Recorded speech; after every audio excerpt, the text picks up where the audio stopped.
Las identidades están más allá de una valoración, o sea, las identidades son y existen de por sí, se construyen a través de una serie de elementos que determinan cómo puedo construir mi grupo de referencia con el cual me identifico y con el cual asumo directamente una forma de vida y un pensamiento cultural.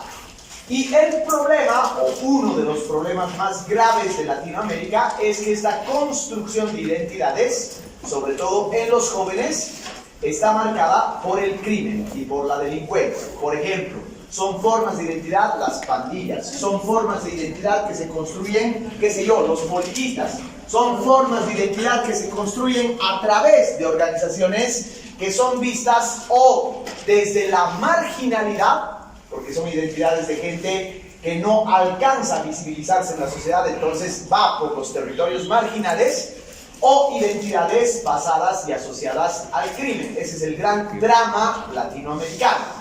Esa es la problemática central de Latinoamérica. Somos un continente de mierda tan pobre que nuestros jóvenes, en una proporción enorme, están construyendo sus vínculos de identidad a partir de o organizaciones criminales, o subalternidad, o invisibles para el resto de la sociedad, etcétera, etcétera. Es un tema muy amplio y también un tema muy interesante. Como seguimos nosotros analizando el tema de la narcocultura como tal, vamos a hacer un repaso, vamos a analizar cómo estos grupos culturales en torno al narcotráfico están construyendo vínculos de identidad, y esos vínculos de identidad van apropiándose del territorio general, digamos. Todo grupo identitario, toda comunidad, si quieren ustedes, todo colectivo, parte siempre de una razón de vida, o si quieren ustedes, de una filosofía. Por ejemplo, si nosotros pensamos, los metaleros, los rockeros, tienen una filosofía. Su filosofía casi siempre pasa por lo anárquico. Tienen una manera de entender el mundo anarquista, a través de la deconstrucción del poder, de la deconstrucción del orden, de la deconstrucción de la religión. Todos esos temas, los rockeros lo agendan como parte de su ideología. Si vemos el punto contrario, los reggaetoneros tienen otra filosofía, y su filosofía está en torno a la sensualidad, en torno al juego, en torno al baile. Así, las culturas narcos, que no se olviden que esas culturas están atravesadas por la noción del sicario, o sea, los sicarios, que son los jovencitos dentro de la organización, también parten de una filosofía de vida. ¿En qué creen, especularemos, que consiste esa filosofía de vida? Digo especular porque obviamente, espero, ninguno de nosotros es narco. Por lo tanto, no puede saber a ciencia cierta cuál es su filosofía de vida. Pero sí podemos indagar a través de ¿qué? De las series que hemos visto, de las noticias que leemos, de las canciones probablemente que hayamos escuchado. Y básicamente a través de la lectura de la realidad. Aunque nosotros en Cochabamba estamos alejados de donde el narcotráfico se manifiesta más naturalmente en Bolivia, por ejemplo, la zona del trópico, por ejemplo, Santa Cruz, o por ejemplo, el Beni, nosotros realmente somos una burbujita. Ahorita, como Cochabamba, estamos protegidos todavía de eso. Es decir, a nosotros no nos ha llegado todavía con la violencia y con la fuerza que está llegando de esos otros lugares. Pero dentro de eso, Bolivia es, como hemos visto en la anterior clase, un narcoestado.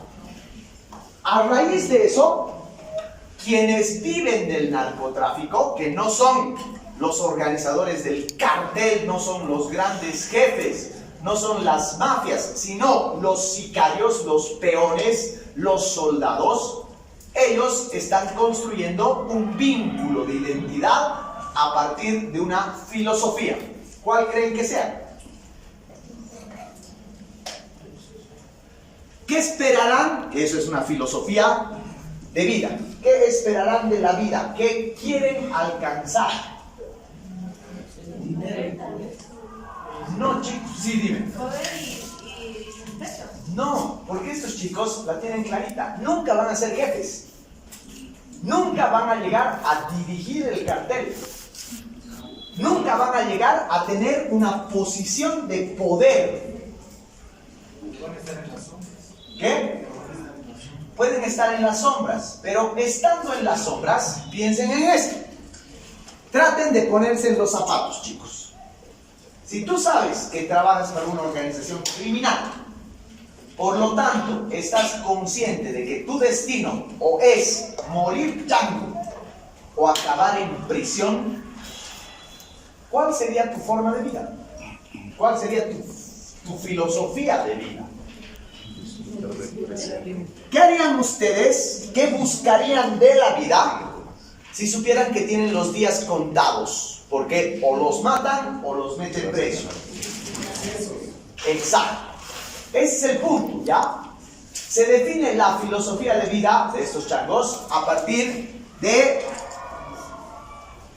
una frase o un concepto que Monsiváis lo ha definido así: vivir a full. Vivir cada rato, vivir cada momento, vivir cada minuto de tu vida a full. Eso significa tratar de encontrarle en esa realidad que llamamos vida lo mejor que podamos adquirir. ¿Con qué? Con el dinero.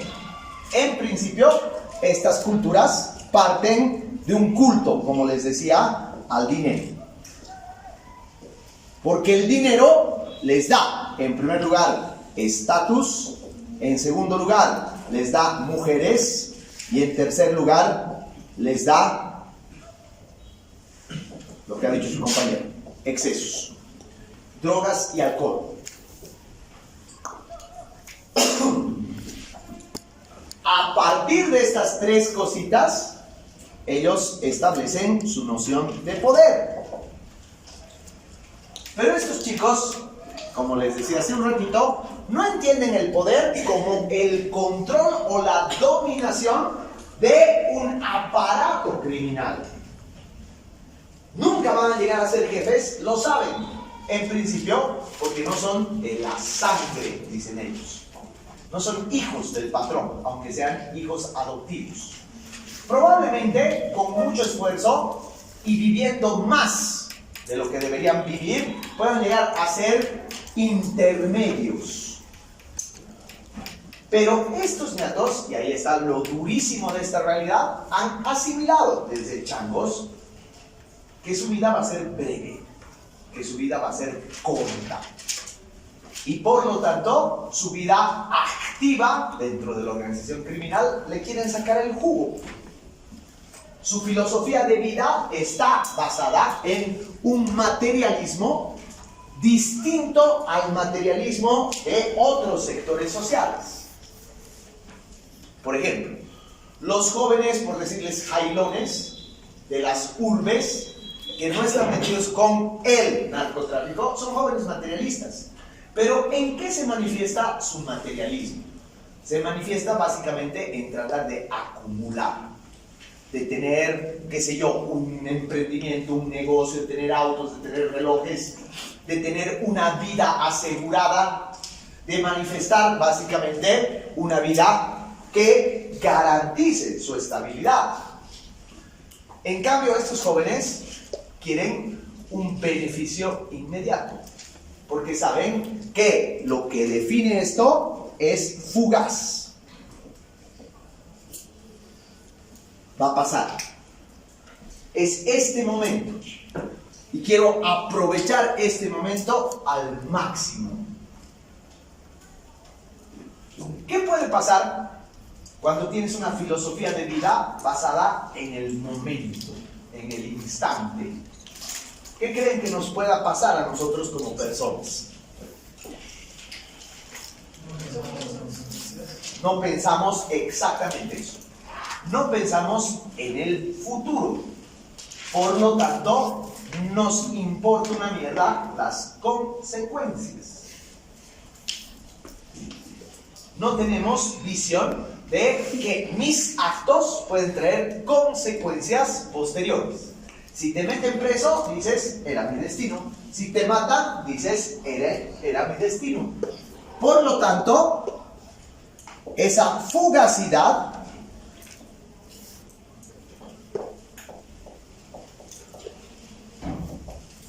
hace que estos chicos no piensen en las consecuencias.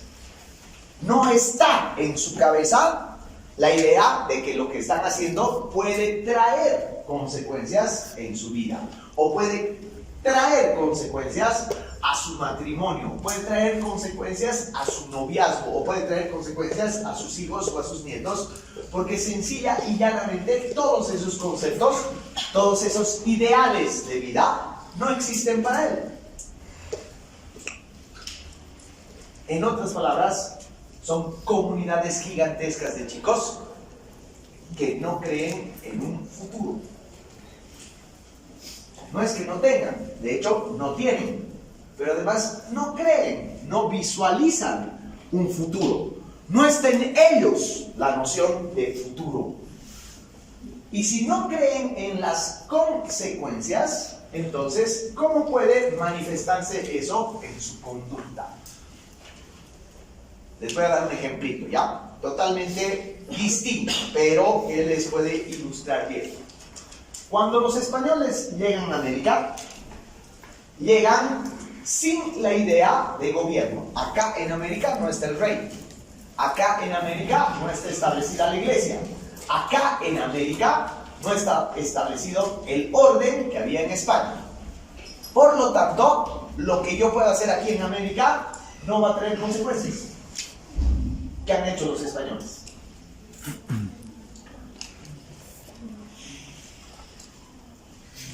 Genocidio. Si los relatos, por lo menos de los primeros años de la llegada de los españoles, son salvajes, cuentan cosas monstruosas que no puedes concebir que un tipo normal las haga. Por ejemplo, estar afilando tus espadas en el río, ver una familia de indígenas y para probar el filo de tu espada, asesinar a todos.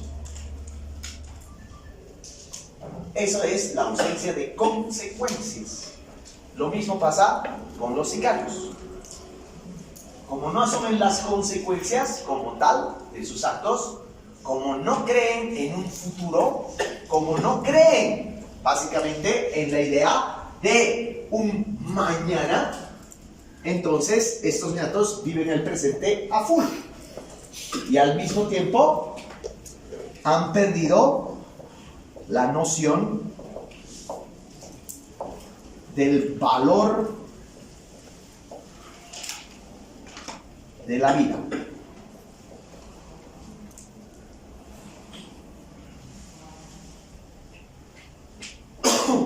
Por eso es que es atroz para nosotros ver las consecuencias del sicariato en el Brasil o en México o en Colombia.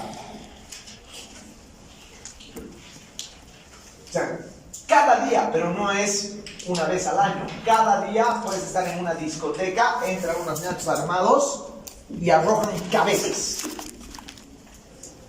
O encuentras cuerpos descuartizados. O encuentras crímenes brutales, fosas comunes, con gente mutilada por completo. O simple y llanamente encuentras personas colgadas de los puentes. Entonces, tú te pones a pensar y dices, estamos viviendo en una sociedad ya completamente degradada. En una sociedad que no entiende ni respeta el valor de la vida humana. Pero no se olviden y no pierdan de vista nunca que el hecho es que estos son producto de una sociedad fallida. No son ellos los dementes que nacen dementes, sino que son una consecuencia social de un modelo fallado, de una institucionalidad que no responde a las necesidades de sus jóvenes. Y el narcotráfico capta muy bien esto. Entonces, estamos ante un verdadero problema social, que ya se ha vuelto un tema cultural. Primera instancia. Segundo, estos grupos, estas identidades, inmediatamente articulan su reconocimiento, su identidad, su reconocimiento a partir de elementos propios que ellos van inventando, que ellos van construyendo. El primero de ellos es el lenguaje.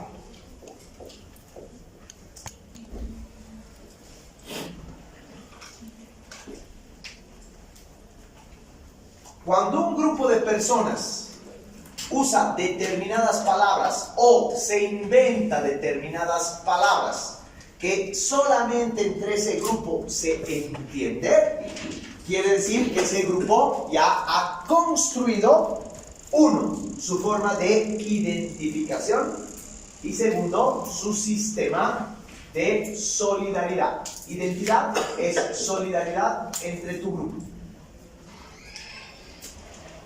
Esa solidaridad entre los miembros de tu grupo se expresa a través de códigos. Códigos ocultos o velados para el resto, para los que no pertenecen a esos grupos. A veces el poder y la fuerza de estos códigos secretos ocultos, ustedes, si quieren, llámenlo coba. ¿Ya? La coba es el lenguaje de los criminales, ¿no es cierto? A veces se puede convertir de dominio común. A ver, piensen.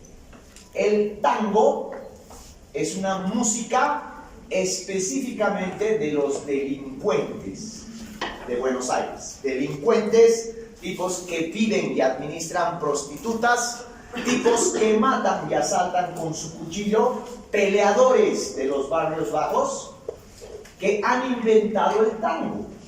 Al inventar el tango, ¿no?, han inventado una música que tiene un lenguaje secreto. Pero si yo les digo ahorita la palabra pibe, todos ustedes entienden, ¿no? Si les digo la palabra afanar, entienden, ¿no? Robar. Si les puedo decir un montón de modismos que utilizan los gauchos, la mayoría de esos modismos vienen del tango.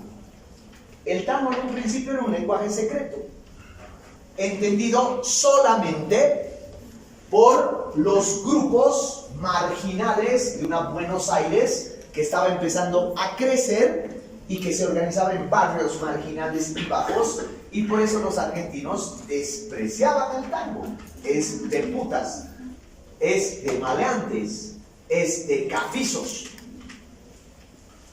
Pero cuando el tango tiene éxito en París y se vuelve un fenómeno mundial, ese lenguaje del tango nos ha llegado a toditos. Exactamente eso pasa con la coba o con el lenguaje prohibido de los narcos. Ellos han creado sus propios códigos. Por ejemplo, en México y en Colombia, cuando tienen que ir a matar a alguien o tienen que ir a hacer un trabajo propio de los narcos, dicen, voy a hacer una vuelta. Porque es su rutina. Tengo que hacerle esa vuelta al patrón. A las armas, los narcos las llaman sus novias. Son sus novias. Y las drogas son su familia. A las drogas, para distinguirlas, les ponen nombres de mujeres. A sus armas las bautizan con nombres de mujeres. Para referirse a todos los miembros de los narcos, siempre hablan de la familia. Y siempre se van a dirigir a el jefe máximo, al jefe de jefes, como el patrón. Todo ese lenguaje está articulado en torno al sentido de familiaridad.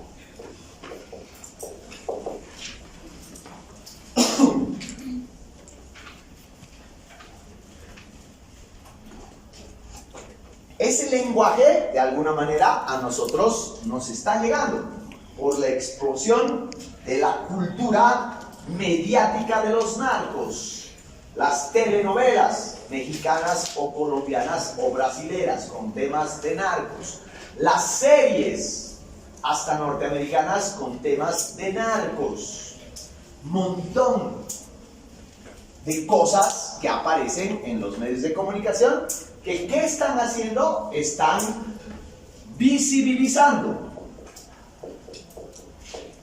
este lenguaje escondido.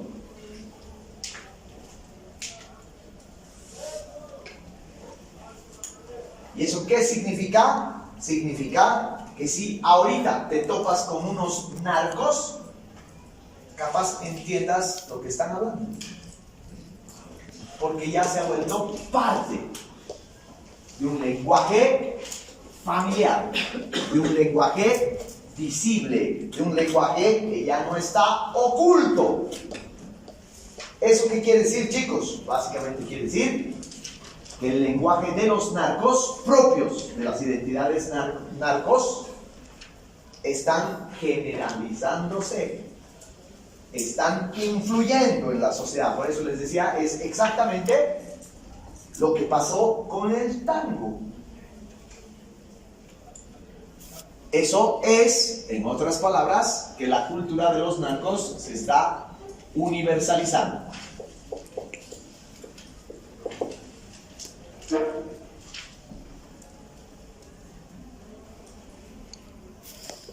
Primer puntito.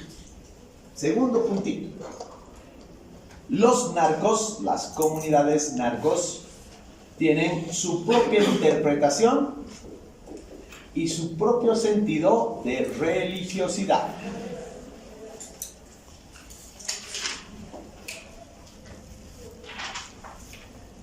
Uno, son creyentes. Dos, en su gran mayoría, probablemente en un 99%, son católicos. Y tres, son practicantes de la fe. ¿Eso qué quiere decir? Que creen en el mito, creen en Dios, creen en Jesucristo, creen en la Virgen, las tres figuras más poderosas. Y por supuesto en los santos. Segundo, quiere decir que creen en una fe, por lo tanto, en un sector del cristianismo determinado que es la Iglesia Católica, con la cual más se identifican. Aunque, obviamente, todas las otras iglesias cristianas también están metidas ahí. Pero, tercero y más importante, cumplen con una ritualidad religiosa.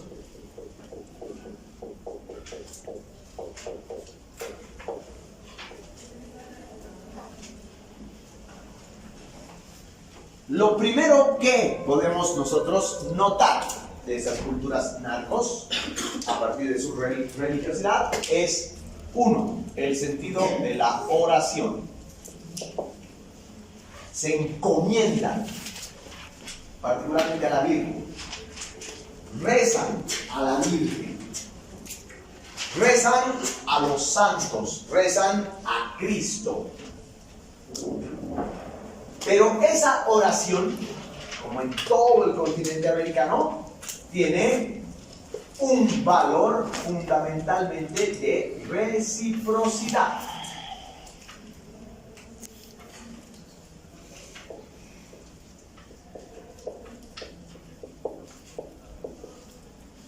Estos llantos no solamente rezan, sino hacen ofrendas. Se encomiendan a sus figuras sagradas para recibir de sus figuras sagradas un favor, un beneficio, protección. Y a cambio les brindan ofrendas. desde el rezo simple hasta el sacrificio humano.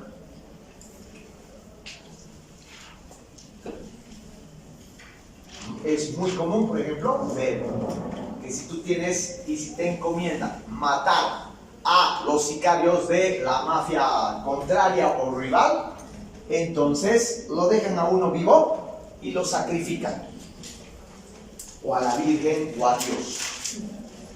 Esa persona no va a ser parte de los asesinatos, se van a reservar uno como sacrificio. Por lo tanto, están pidiendo, ¿no es cierto? Hay ese sentido puro que es bien tradicional de las culturas indígenas en Latinoamérica. Hay ese sentido de reciprocidad ante las figuras católicas. Porque no vas a ver narcos que se encomienden a la Pachamama o al dios Quetzalcóatl, ¿no ves? Se encomiendan a la Virgen, pero se encomiendan con las mismas prácticas de las culturas populares o indígenas. La gran mayoría de estos chicos, como ya les he dicho, pertenecen a los barrios, a la pobreza, son de matrices culturales indígenas.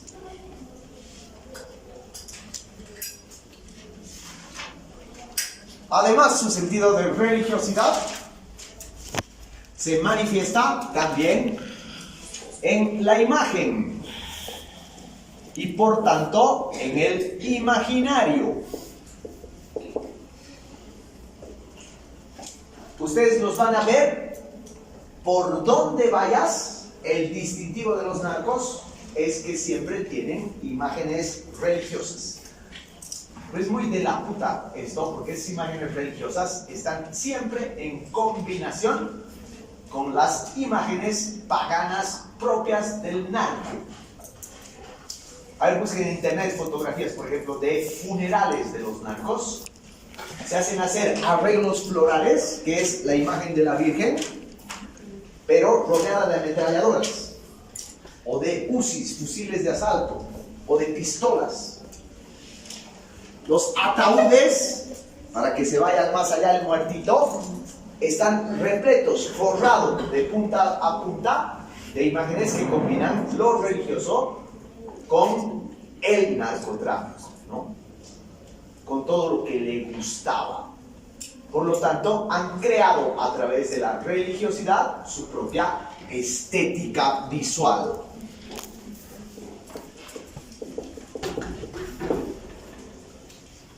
Eso genera un imaginario colectivo que para nosotros puede resultar de alguna manera retorcido. Otro punto importante de ver este grado de ritualidad que tienen estas culturas de narcos es la sacralización.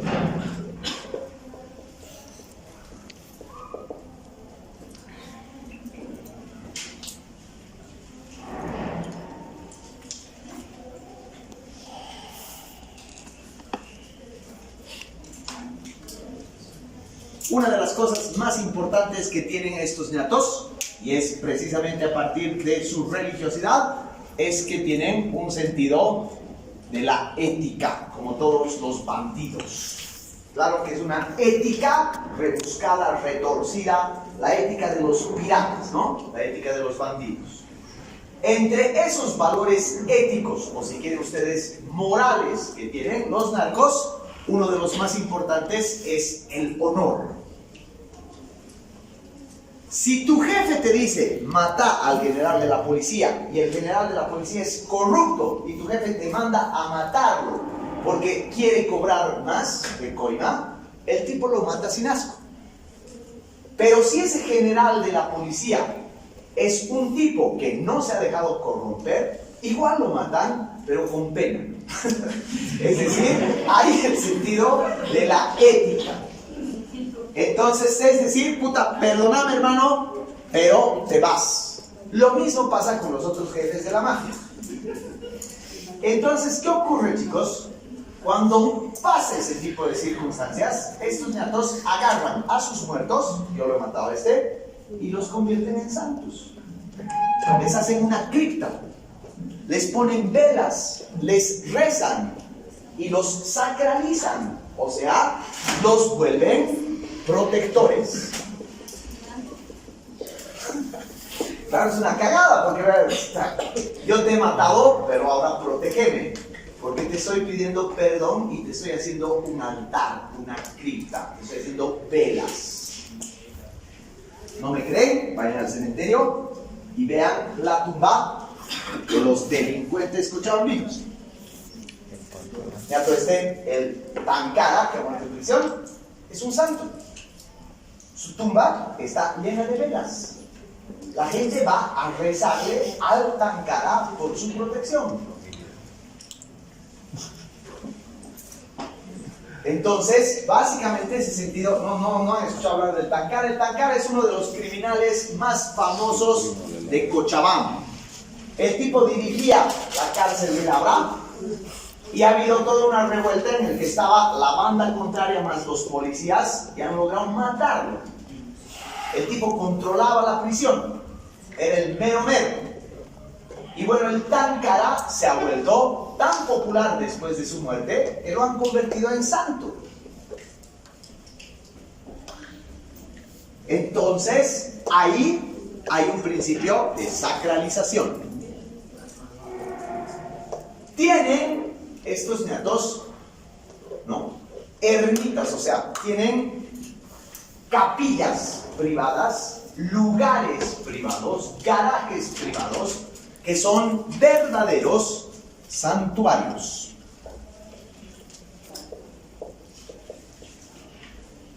Y expresan su devoción religiosa a través de la imagen. A ver si pueden conseguirse un librito de un mexicano llamado Jorge González. Es un libro ya bastante antiguito, es uno de los precursores, un sociólogo, antropólogo y comunicador muy interesante, que ha escrito un libro que se llama así tal cual les estoy escribiendo. Es Más cultura, más culturas. A ver, ustedes que son piratas y delincuentes, si lo encuentran, me avisan y me mandan, ¿ya? Sabré cómo agradecérselos. Yo lo tenía, pero lo he perdido. Este ñato se ha pasado mucho tiempo recopilando precisamente esto que les estoy hablando, el sentido de sacralización retorcida de los narcos y de los delincuentes en México. Y el ñato ha podido ingresar, muy capo el tipo, se ha hecho amigo de los sicarios, y le han permitido ingresar a esas capillas ardientes escondidas, a esos templos escondidos. Y entonces el ñato se ha encontrado con especies de garajes gigantescos que están llenos de figuras. El 80% de esas figuras son otros delincuentes o policías muertos u otros sicarios del mismo clan a quienes les están rindiendo adoración junto con las figuras religiosas. Y esas paredes están llenas de dibujos. Además que estos chicos, no se olviden, son changuitos, han dejado la escuela, no tienen formación. Entonces tú ves los dibujos y parecen de niños, de básico. Y hay un dibujo en particular, como yo soy pésimo dibujante, me va a salir perfecto. Es un tipo así, con un sombrerito, ¿no? Y aquí hay otro ñato que está agarrando un cuchillo y le está metiendo, y aquí sangre, ¿ya? Y abajo la inscripción con letras de niños dice: gracias Virgencita por ayudarme a matar al cabrón policía que me estaba siguiendo. Dice así, o sea, está inscrito con esa caligrafía de niños, que tú lees eso, ves eso y te das cuenta de ese grado de sacralización, ese grado absoluto, chicos, de, pueden llamar ustedes tergiversación de la fe, pero fe al fin. Probablemente ellos son más creyentes que los muchos creyentes que pueden haber acá. Su sentido de ritualidad se lo expresa en eso. Su sentido de ritualidad es fundamental. Y por supuesto, esto se manifiesta a través de canciones también.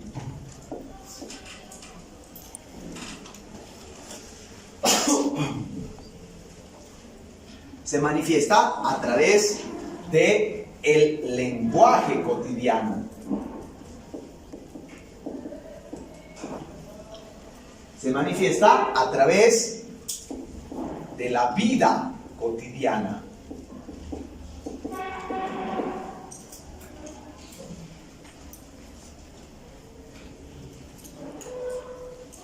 En líneas generales, tienen un sentido de religiosidad tremendamente arraigado.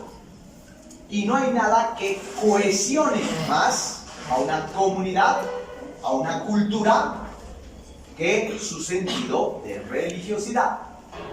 Por lo tanto, ese sentido de religiosidad no solamente les da a ellos como una especie de instrumento espiritual, sino que los cohesiona. Por lo tanto, les sirve como un punto de identidad.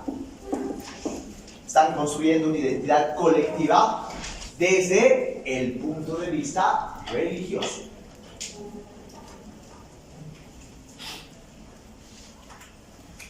Tercer elemento fundamental es el consumo cultural. O sea, todo lo que significa las cosas que culturalmente cultivan estos grupos, estas comunidades. 1. La ropa. O si quieren, su vestimenta. Pero le vamos a poner entre comillas moda, ¿ya? Esto implica ropa, esto implica adornos, esto implica peinados. En realidad, todo aquello que forma parte de tu imagen, cómo te ves. El narco se presenta ante la sociedad como narco. Así como el rockero se presenta ante la sociedad como metalero. Tú lo ves y dices, ese es metalero. El narco se presenta ante la sociedad como narco. Si vemos en las series, por ejemplo, ¿no?, los mexicanos están marcados por varias cosas. 1, el cruce entre la modernidad, o sea, utilizan, por ejemplo, peinados absolutamente contemporáneos, de acuerdo a la moda actual. Se tiñen el cabello de acuerdo a los parámetros de la moda actual, joven. ¿Ya? Utilizan piercings o tatuajes no solamente de identidad grupal, sino acorde a los lineamientos estéticos de la vida moderna, contemporánea. Entonces puedes ver un narco con un tatuaje, qué sé yo, de Flash. ¿Ya? Y al mismo tiempo, en el otro brazo, la Virgencita. Y en los puños se dibuja las lágrimas que representan las personas que ha matado. Toda esa confluencia está girando en torno a la modernidad, o si quieren ustedes, a la globalización, a la cultura global. Pero al mismo tiempo, un rasgo distintivo es la ostentación.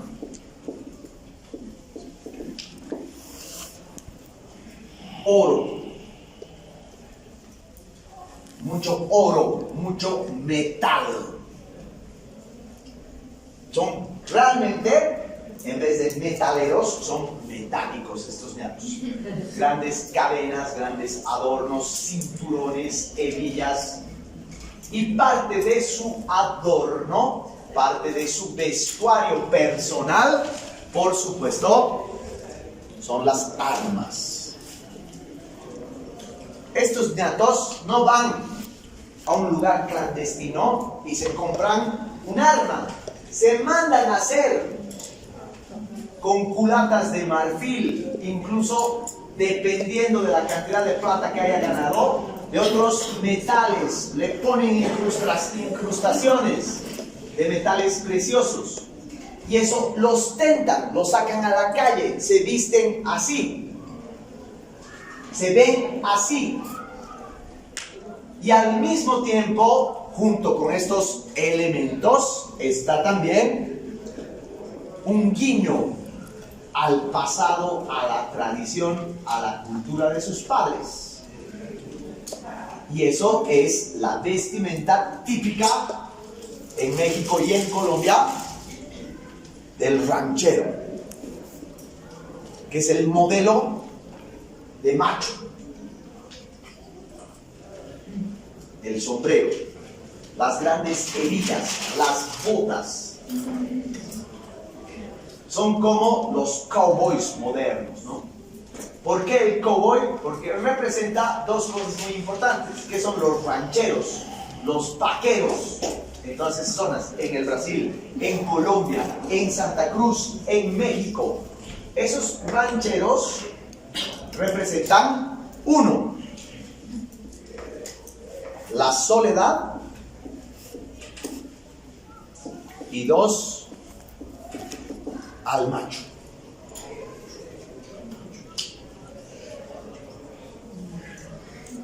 En esa representación hay un guiño a la tradición. Hay una especie, como si quieren llamar ustedes, de resistencia a perder ese elemento central. Entonces estamos hablando de changos que a través de su vestimenta, de su ropa, de sus adornos, de su forma de verse, están proyectando ante el mundo su discurso. Te están diciendo en la cara, soy narco, y qué putas. Pero al mismo tiempo que narco, soy una persona global, estoy enchufado, pertenezco a esta globalización. Me gustan las mismas cosas que a vos. Y al mismo tiempo tengo el sentir de una cultura, de una tradición dentro mío. La ropa, chicos, en estas comunidades es esencial. La moda es esencial porque es, repito, tu discurso ante la sociedad. Es tu representación política ante la sociedad. Estos tipos, estos gatos, han llegado a tal punto que nos están interpelando. ¿Se acuerdan de esa palabra, no?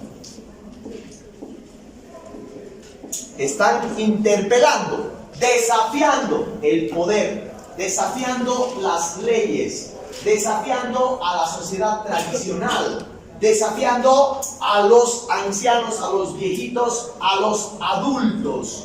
Están desafiando al común de la sociedad, diciéndote, soy narco y estoy enchufado y al mismo tiempo provengo de algún lado. Dime, Bobay.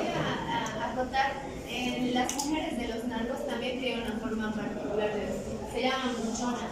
Exactamente. ¿Cómo sabes eso? Contanos razón. Bueno, porque llevan maquillaje, entonces el maquillaje de las muchonas también característico de las cejas, los labios, tienen que ser labios gruesos, bien líneas, Claro. la ropa, todo eso. Correcto. Y dicen una cosa más, aquí en Bolivia hay tiktokers mujeres que son muchonas, o sea que todo el mundo sabe que son mujeres de narcos. Alguna vez yo he dado esta clase en la UPB y había un par de alumnos que venían de Trinidad y decían, es así tal cual, tal cual. O sea, nosotros no estamos del todo acostumbrados, repito, porque vivimos medio lejitos. Pero si te vas al oriente, y como dice ella, si en el TikTok existe esa visibilización, quiere decir que ya estamos llegando a un nivel de Colombia, a un nivel de México. ¿Sí?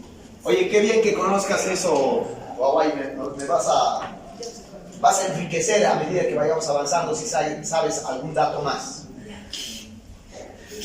Otro aspecto muy importante como parte de este consumo cultural es la música.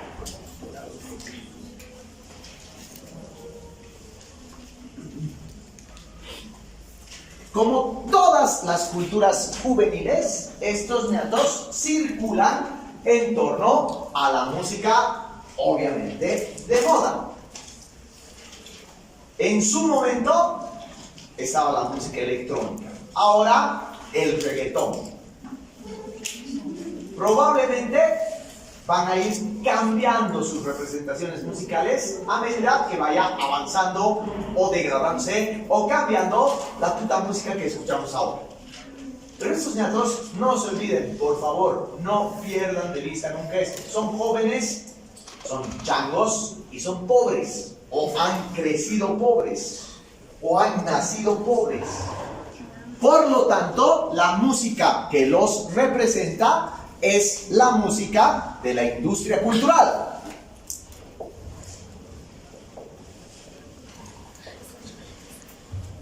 Generalmente, aquella música que haga referencia a su filosofía de vida. ¿Cuál es su filosofía de vida? Fugacidad. Vivir a full. Por lo tanto, escuchan cumbia, escuchan pachanga, escuchan música bailable, escuchan música full. ¿Ya? Esa es la industria cultural. No vas a ver escuchar Silvio Rodríguez, ¿no ves? Claro, no condice. Pero al mismo tiempo, estos ñatos cultivan su propia expresión musical, que es lo que hemos visto, el corrido. El corrido y los músicos de corridos son en sí una subcultura dentro de esta subcultura. Primero, porque los músicos de corridos no son narcos, no pertenecen a la organización criminal, no se benefician de los narcos. Algunos de ellos incluso son más ricos que los narcos sin mover drogas. Son ricos por el consumo que hay de su música. Son famosos, piensen en esto.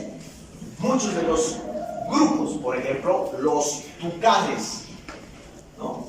O los Tigres, los famosos grupos de corridos, se han hecho ricos y famosos por lo que venden su música. Y venden, obviamente, en los sectores de los narcos. ¿Se imaginan cuántos narcos hay? ¿O se imaginan la influencia de la narcocultura para que haya grupos que vivan bienísimo con solo vender su música?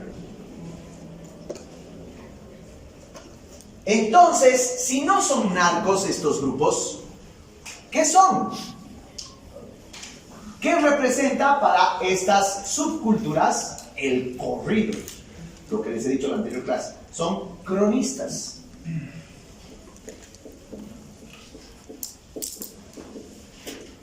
Son sus periodistas. Son sus chismosos. Son los que de alguna manera glorifican las hazañas que los diarios o la televisión no van a glorificar. Porque los corridos, unos cuantos nomás hablan del Chapo Guzmán, o hablan del Pablo Escobar, o hablan del jefe de jefes. La mayoría de los corridos son de estos chiquitos. La mayoría de los corridos hablan sobre personas anónimas dentro del narcotráfico que básicamente tienen una estructura, como les decía en la anterior clase, en la cual más o menos la historia es como una telenovela, ¿ya? Habla de un personaje que se une a los narcos, que triunfa en la organización narcos y que cae. O es arrestado o es asesinado. Esa es la estructura del corrido. Todos los corridos te narran básicamente lo mismo. De estos ñatos no habla la prensa. La prensa solamente te cuenta de lo que ha hecho el Chapo Guzmán o el capo de capos. La vida de ellos es invisible. La vida de ellos está por debajo, escondida. Entonces, los corridos representan su visibilización ante la sociedad. Aunque no digan nombres, ellos están ahí representados. Somos nosotros. Y por lo tanto, chicos, el fenómeno del corrido ya no es solamente un fenómeno comercial y musical. Es un fenómeno identitario profundo. Es básicamente una forma de sentirse representado a través de estos movimientos que son al mismo tiempo estéticos, o sea, musicales, pero también que tienen un índice de reflejar la realidad. Y sobre todo, lo que hacen los corridos es exaltar y por tanto reforzar la filosofía de estos ñatos, sus valores, entre comillas valores, y su forma de vida.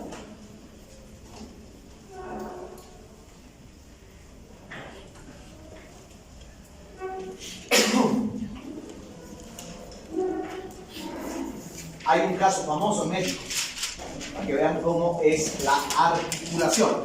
Estos, los que hacen corridos, tienen que vivir separados de los natos. Solamente los natos los contratan para los conciertos, ¿no es cierto? Pero después se tienen que hacer beca. En un concierto famoso en plena plaza de Sinaloa, repleto de gente, va un grupo famoso en ese momento. Al vocalista del grupo se le ocurre la mala idea de coquetear con la mujer del jefe de jefes, que estaba ahí entre el público. La coquetea en pleno escenario, le invita a bailar y todo. El jefe, ¿no?, al terminar el concierto, le da un mensaje. A partir de este momento estás prohibido de volver a Sinaloa. No te voy a hacer nada, pero no vuelves a Sinaloa, no vuelves a mi territorio. A los 6 meses, el grupo, hechos a los pendejitos, vuelven a dar un concierto. En pleno concierto, están los videos en el YouTube, en pleno concierto los caras entran y lo han baleado. Lo han matado ahí. Nadie ha dicho nada. No se ha hecho mayor escándalo. Porque, chicos, estos ñatos que hacen esa música son también de una cultura suburbana. Son de una cultura escondida. Como les he comentado, en México están prohibidos. Por lo tanto, estos ñatos viven de alguna manera de la delincuencia, pero no son delincuentes. Es toda una subcultura que tiene su función. Y eso fortalece, por supuesto, genera vínculos de identidad, muy poderosos.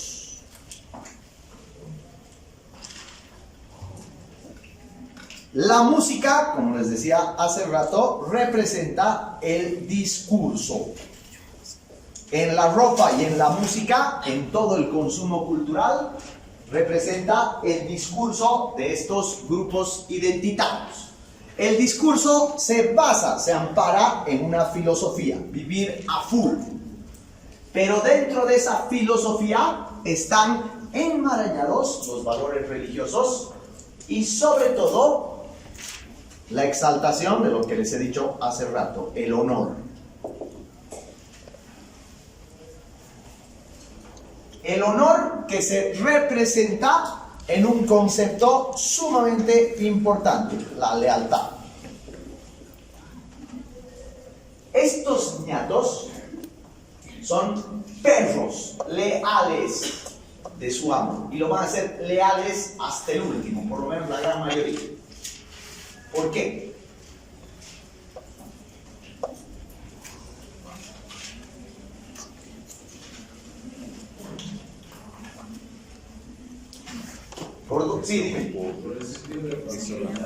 Primero por eso, porque es su forma de retribuir lo que el Estado no le da, lo que la familia no le da, lo que la institución de nuestros países ha destruido por completo. Los narcos sí les dan. Entonces son fieles a su patrón, son fieles a la organización, como tú serías fiel a tu familia. Pero al mismo tiempo, por una sencilla razón, porque solo tienes dos caminos. Traicionas a tu jefe y puede que te salves tú, pero tu familia cae. ¿No es cierto? Van a matar a tu abuelita, van a matar a tu perrito, van a matar a tu hermanita. O por el otro lado, tú terminas hecho un buchón, hecho básicamente un sapo, que en ninguna parte vas a vivir tranquilo. Entonces, es una lealtad retorcida, es una lealtad por conveniencia, es una lealtad basada en el instinto de supervivencia.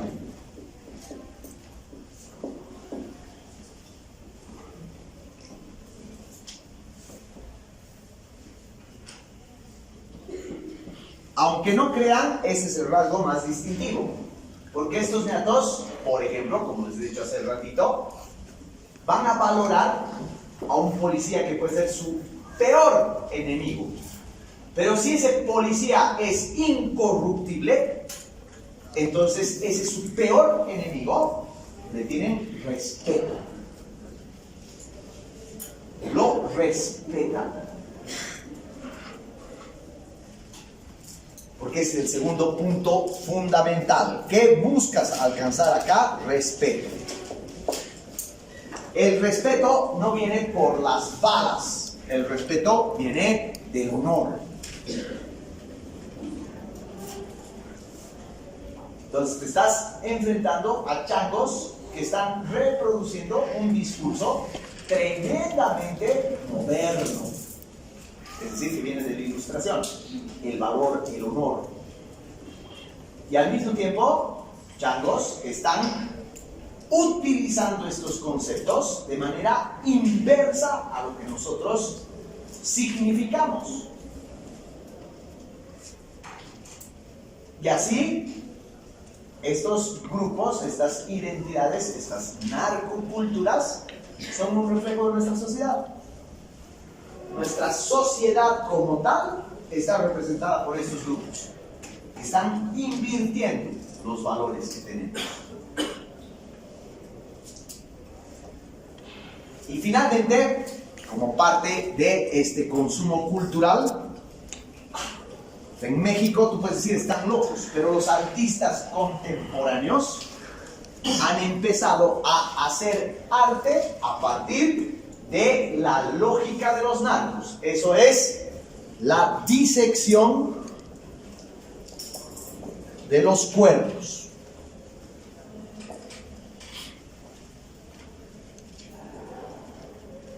Estos chicos asesinos no solamente ya son asesinos, sino que ellos crean su propia firma. Literalmente se han vuelto artistas. Es espantoso. Busquen, por favor, en el internet. Busquen y vean lo espantoso que es que un grupo de changos, tu jefe te dice, vas a matar a fulano. Ok, voy a matar. Pero tú no te conformas con matarlo. Además, a partir de ese asesinato, construyes una escenografía. Entonces, diseccionan el cuerpo.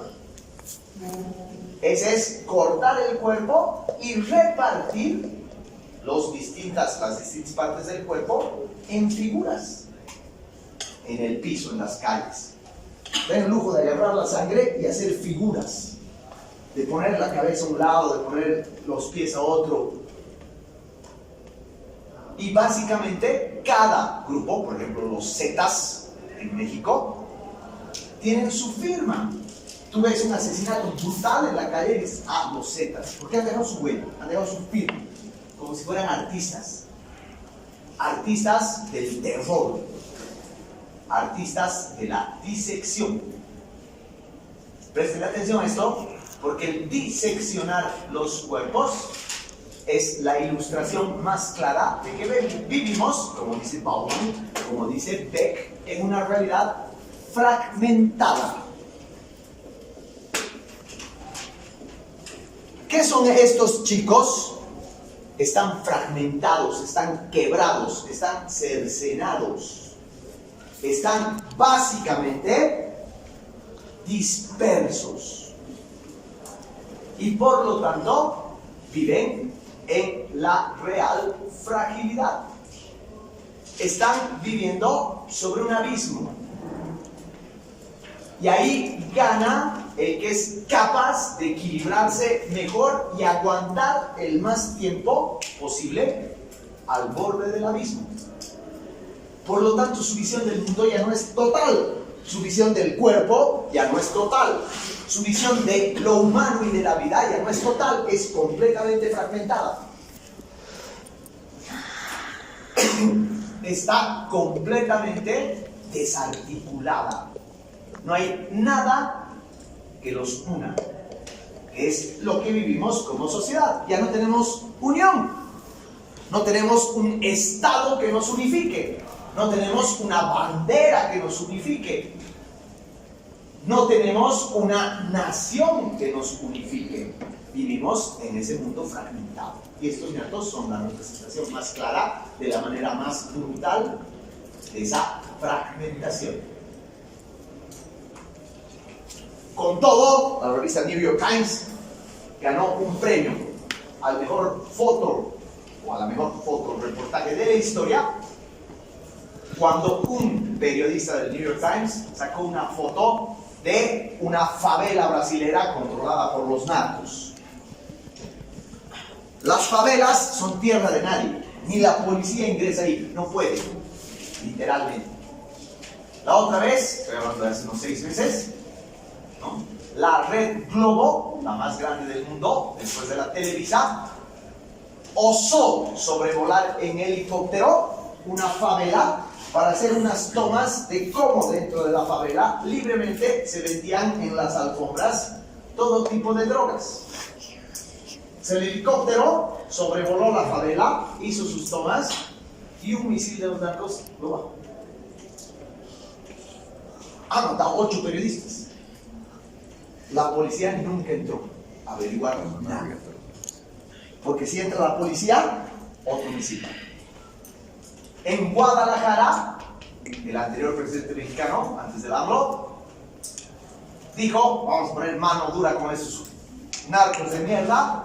Mandó una cuadrilla de helicópteros, los han bajado a 3. No ha podido entrar la policía, ese es su poder. Pero el hecho es que, para que ustedes se ubiquen cómo son los sectores o los territorios controlados por los narcos, son impenetrables.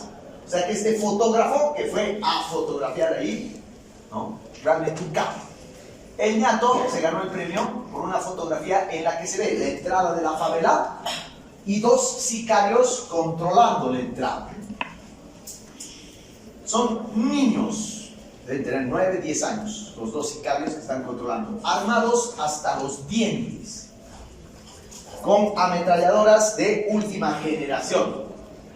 Pero la foto más importante es la del chiquito de la izquierda, que una mano está con su ametralladora, tiene sus balas por acá, tiene unas granadas acá, y en su otra mano un libro de Pablo Coelho.